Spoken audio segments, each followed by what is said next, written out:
भैया माला बेची के।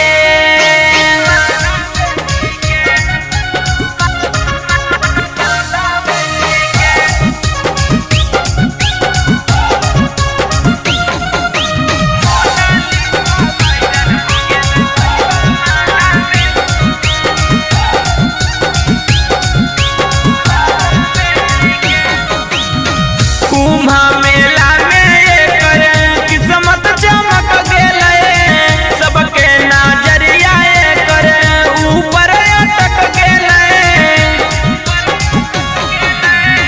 कुम्भ मेला में एकर किस्मत चमक गेलै, सबके नजरिया एकर ऊपर अटक गेलै।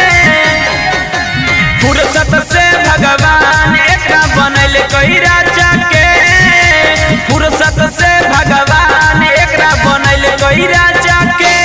मोनालिसा वायरल हो गेलै भैया माला बेची के, मोनालिसा वायरल हो गेलै भैया माला बेची के।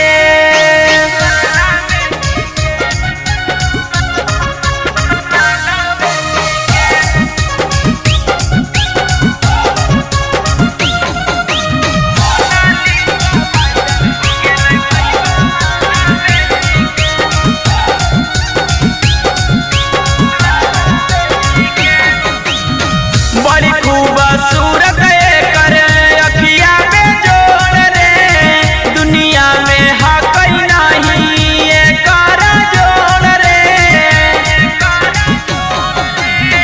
बड़ी खूबसूरत एकर अखिया में जोड़ रे, दुनिया में हा कई नहीं एकर जोड़ रे।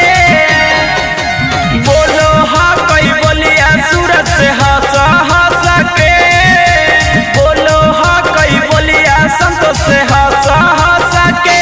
मोनालिसा वायरल हो गेलै भैया